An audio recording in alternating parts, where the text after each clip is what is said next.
But obviously this parliament has come into being following the elections that were held last year in September in Fiji, which was based on a new electoral system.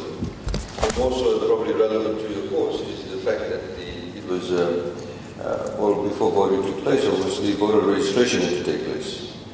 And in that particular process, Fiji embarked down a new path where we adopted a new registration system, where we included biometrics for the first time in Fiji's history.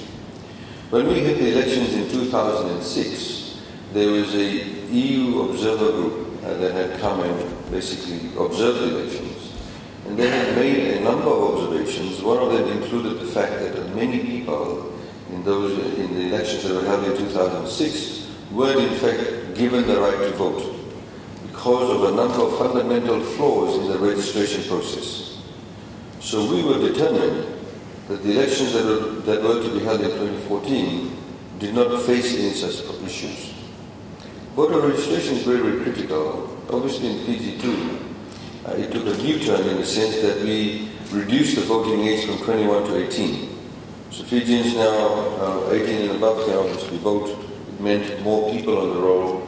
And as many of you will appreciate, when you come from island countries, whilst our population numbers may be small, the logistics of getting people registered can be quite difficult. The example that I gave in the workshop last week, we talked about in the United Kingdom, as you know, they just had elections. They do not necessarily have dozens or hundreds of islands to go and cover to get people to be registered to vote. It's all basically one land, and it's quite easy in terms of transportation, in terms of accessibility. So for us, obviously, it's an issue of logistics.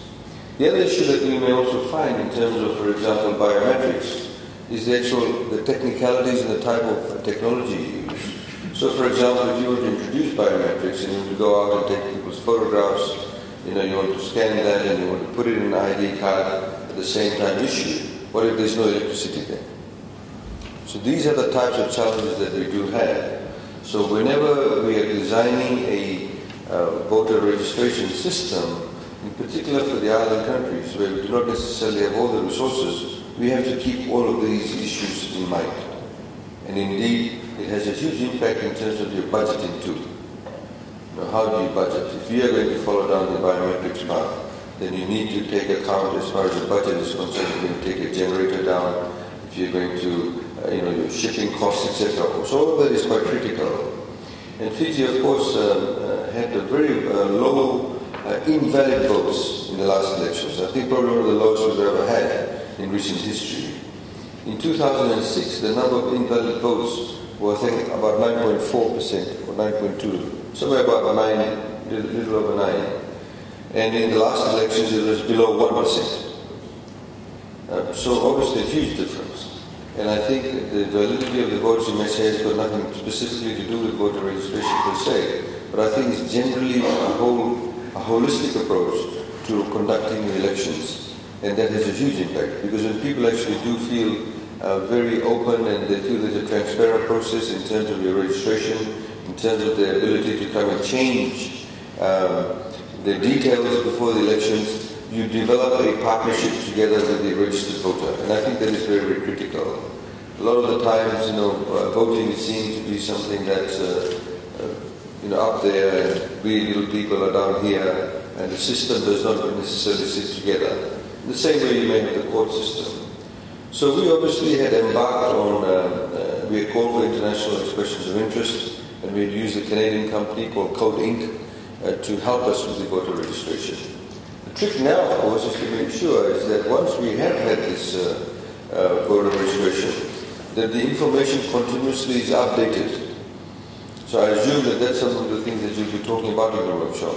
And that in Fiji for us is obviously a challenge too. It's an issue too which we want to get on top of. We need to have a role that once it's put in place, it has a level of flexibility to be able to be changed and amended. But of course, at all times making sure that there is integrity within your database.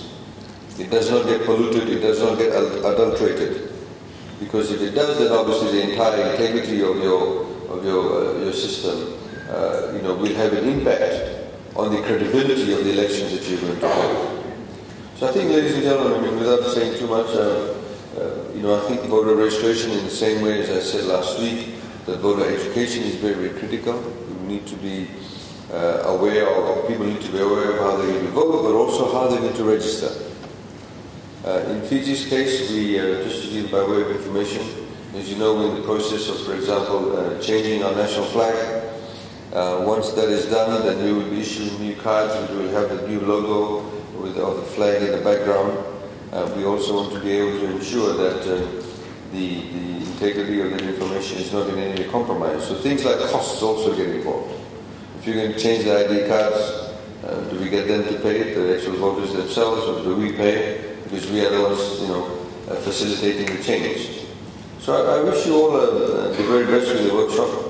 And please, if you do have time, hopefully the course facilitators can arrange that. Come to Parliament. You can come and sit in the gallery and listen to what is happening in Parliament. You can listen to some of the silly questions being asked by the opposition. But I invite you to come and visit Parliament. And it will give you an insight. You can meet some of the members of the Parliament. If you wish, we can make those arrangements this week. And indeed, even also meet the Speaker. Fiji, of course, now has the highest percentage of females in Parliament. In fact, we are getting a new member of Parliament sworn in this morning, who's also a female. And now we've got the first female speaker in our Parliament's history. So there's a number of firsts that have happened, and I wish you all the best for the course workshop. I'd of course like to acknowledge the assistance being given by PNZIA. We obviously want to strengthen PNZIA. We're very much a part of that. And like to, like I said, acknowledge DFAT, the Foreign Affairs Department, for the assistance in terms of facilitating the course and funding the course. I wish you all a very good morning. Good night. Thank you. Just keep on smiling.